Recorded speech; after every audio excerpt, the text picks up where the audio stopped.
Hi everyone, in today's video we're going to have a look at something a little different. We're going to look at yarn cakes.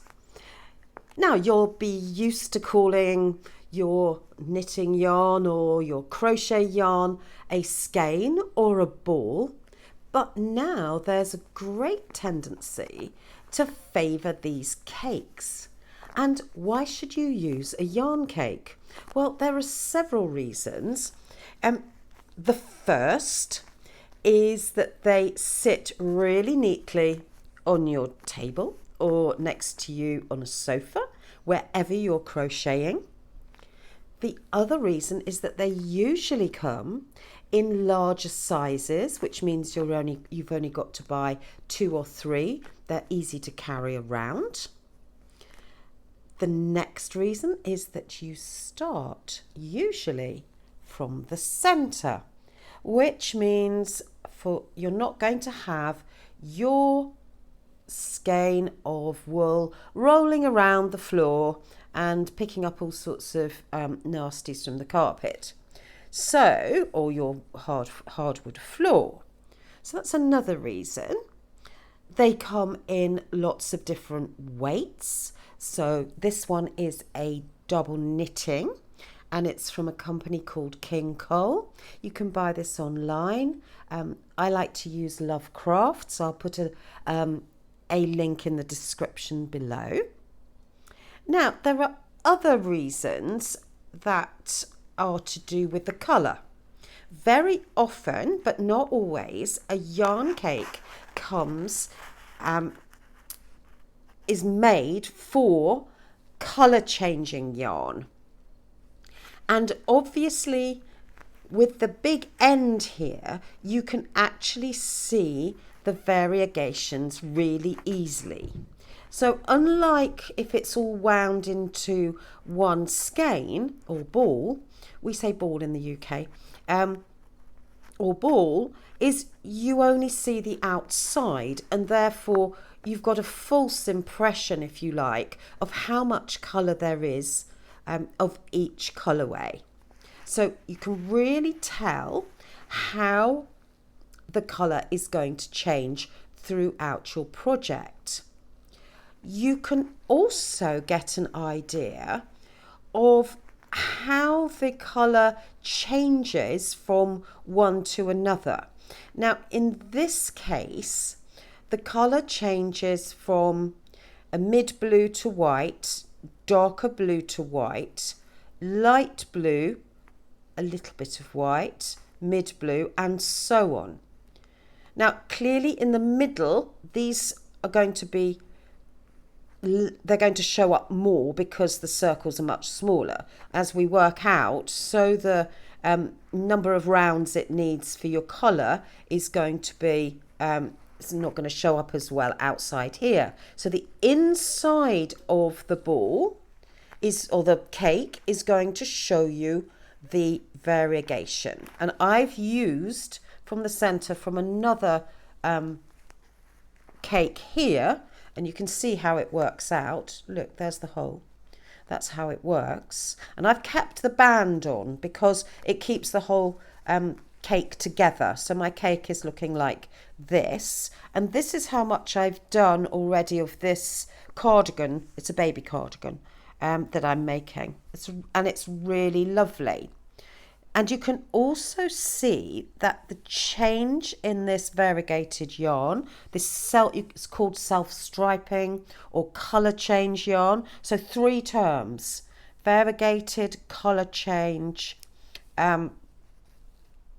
or self-striping. This self-striping yarn is very much a striping yarn. So the colour change you can see here. And okay, this doesn't really matter because what I've done for this cardigan is to do the back and front together. So it's going to look like this. It wraps over and joins with double buttons. It doesn't matter about the pattern. But you can see, therefore, that I'm being consistent. I'm going to make sure that my stripes are the same for the back and the front. So you need to choose your pattern quite carefully if you're going to do a colour change project like this. So it might take a bit more thought first of all, but of course I've got no ends to weave in. I haven't got to think. I have the benefit of extremely lovely choices that the company's made on my behalf. Okay, you have to like them. I mean, this Harvest from King Cole comes in lots of colourways. Some people say that it's expensive. Well, it might be a bit more expensive, but this actually was on sale.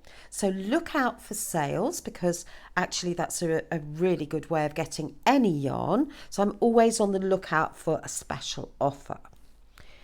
So this is the yarn cake that I'm using today. I have used other yarn cakes. I don't seem to have the projects around, but I want to also show you how colour changing can look very different. So move across here. Here's a colour changing scarf. It's a big wide scarf that I made quite recently in and I think it's an Aran weight yarn. Now this colour change is very much more rapid, and it also doesn't change. So these are very short, some of these colour changes.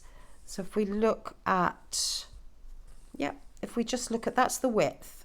So we just look at this amount, that's all there was of this particular colour, which is much less than this colour change, which gives me lots more. So you've got to be aware of how the manufacturer made the variegated yarn. So I think that's quite important to think about, because it gives you a completely different effect.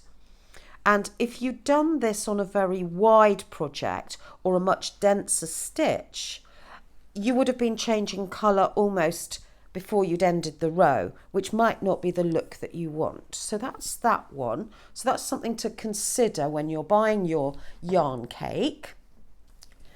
This is another variegated yarn. This one's a Stylecraft yarn. I think it's up the wrong way. Let's turn it around.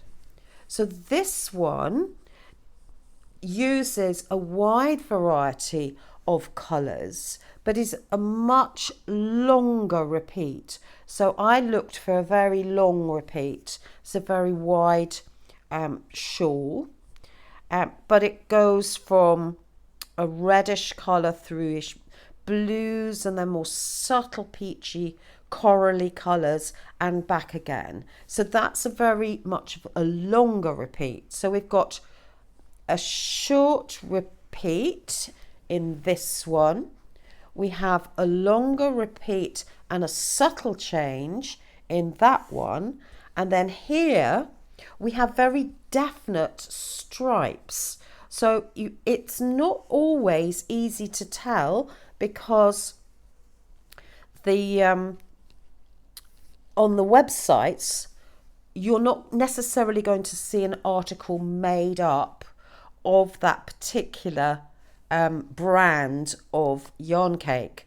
So I'm going to show you what happens with this particular yarn when we get to the colour change. So let's just do a little bit and undo that stitch.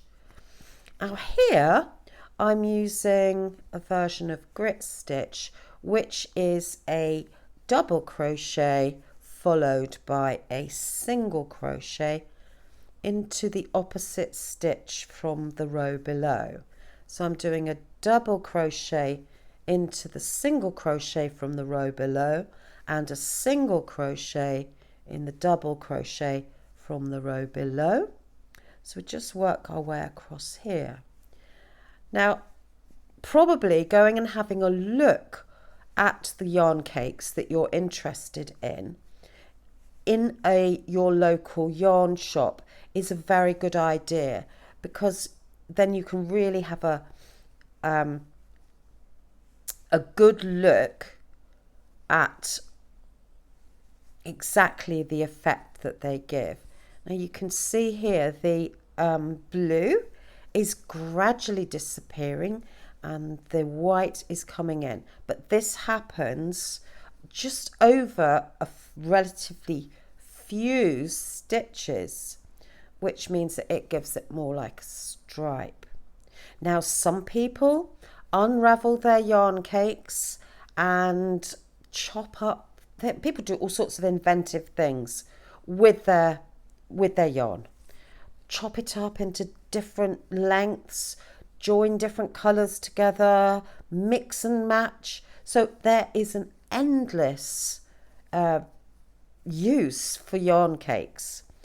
One very popular brand is Lion brand, and they have mandala colours, and they change from, you know, quite a wide spectrum of colours within their yarn cakes. So have a look at mandala yarn. That's quite a good one. Now you see the blue has run out, and hopefully I haven't made any mistakes as I've been talking over crocheting at the same time. So there we go. There's the white in the center. Now you can use it from the outside. There is the beginning there, but you know, I'm using it properly. There we go. So yarn cakes. What do you think? Let me know in the comments below. If you've enjoyed this video, press subscribe and the bell and give me a thumbs up. I look forward to seeing you very soon. Take care. Bye.